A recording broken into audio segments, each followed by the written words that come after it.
I'm just going to randomly stop.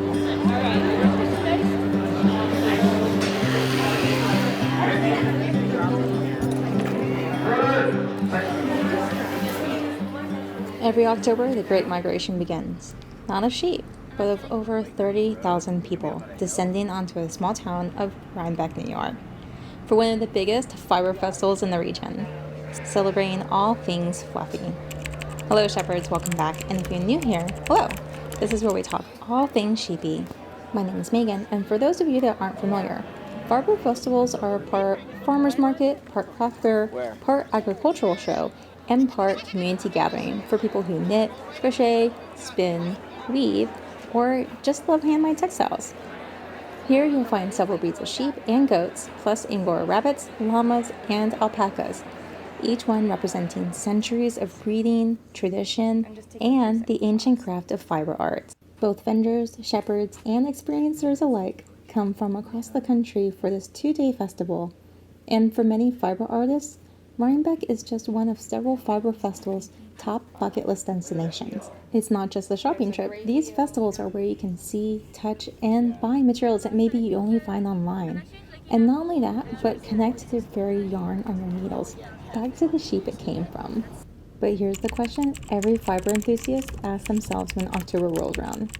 Is it actually worth the drive? So let's discuss the travel reality of Rhinebeck and what you're signing up for. So hopefully you'll have all the information you need to make the best decision for yourself.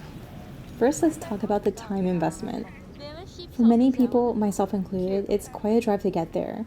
Realistically, driving times from major cities like Boston is around 3 hours, New York City about 2, and around 6 from Toronto. Some people also communicate via bus or train too, which has its own benefits and downsides. To get around managing the driving time, many people may book a hotel in or around the Rhinebeck area, but the hotels do book up several months in advance. Even so, I've heard people staying overnight in Albany and then driving the hour to Rhinebeck because of the lack of lodging. The parking for us wasn't too bad, and typical festival-wise, even at opening, the line was about 40 minutes to get in, and if you didn't have a prepaid admission ticket, it was double the time.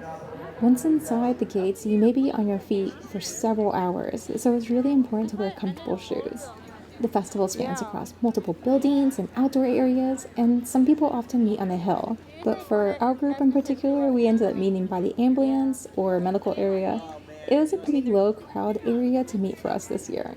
And while meeting up with our family and friends, I noticed that the merch line was wrapping all the way around the corner, even at opening. So if you want to browse that festival shop, really plan to wait in a long line. And on that note, the festival did get crowded really quickly this year. I kind of feel like it got even more crowded than any other year previously. Let me know what you think. So within about an hour or two of opening, the paths between and in the vendor buildings became like bottlenecks. We were packed like sardines and shuffling shoulder to shoulder, and sometimes even at a standstill. Just to move from one barn to another, it became a bit difficult. And then by mid-morning, you're queuing just to browse. I did get trapped trying to walk through a building just because of how crowded some of the buildings are, and in some areas it was difficult just to see the booths or animals, and there was even an odd vendor who kind of hopped on to anyone who entered their booth and asked if you were buying, but then kicked anyone out who was looking. Personally, I like to take my time to look, so I left, but along the lines of managing crowds, it seems like vendors and guests alike were overwhelmed and struggling, especially people with mobile aids or strollers. I think they had a particularly difficult time as well, just due to how the crowd dynamics became rather fluid and then filled any available space. Next, let's talk cost. I think because so often, my friends and family included, save up all year to be able to splurge at this festival, it's kind of a running joke about how the price of yarn is so much at this festival in particular. It can be really difficult to find a skein of yarn for under $50 each, and even the bags of fleece there were averaging between $50 to $100 per bag, which can be costly. Also, on a quick note, this price did not reflect the quality, so it's important to check the bag and the judge's information tag as well to see if it's a good value, and the same goes for the other products, though it's definitely possible to find deals. My youngest was looking at plushies, and one of them had an attachment broken, so the vendor offered her the toy for $5. and we were able to find the other piece so we can sew it later on together at home. It was really cute, so there are deals, but it's really important to be cautious still because the prices were all over the map and sometimes disjointed seemingly from quality. So it's important to have a really discerning eye still.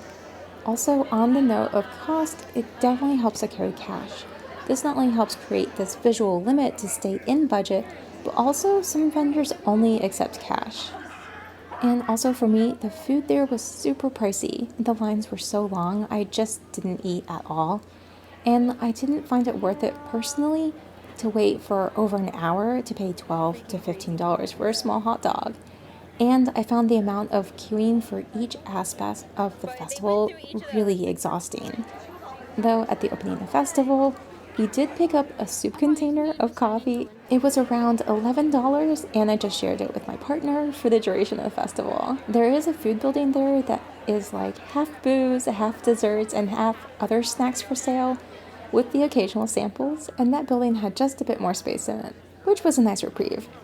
Dotted throughout the festival, there are spaces to sit, rest, and relax, and there were a lot of bathrooms, including binary and non-binary bathrooms, which in the past, there was usually this huge line for women's bathrooms near the concession food truck area, but this year, the men's restroom was turned into a non-binary or gender-neutral bathroom, so as long as you weren't weird about it, it was a crazy short line and really well maintained. And next up, I don't know about you, but for me, one of the highlights of fiber festivals is seeing all the livestock, learning about each breed, the traditions and history, as well as seeing the contests, listening to talks and demos, and maybe even learning something new through an on-site class. And so stepping away from the packed vendor tents into the livestock barns, there are two main vibes, for a lack of better words.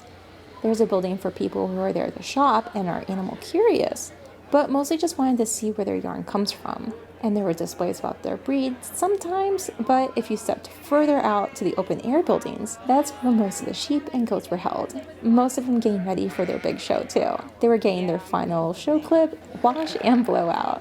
I know some folks weren't sure about what was going on, which makes sense because there weren't any signs describing why they were coated or what was going on with their clippings and all the other ins and outs.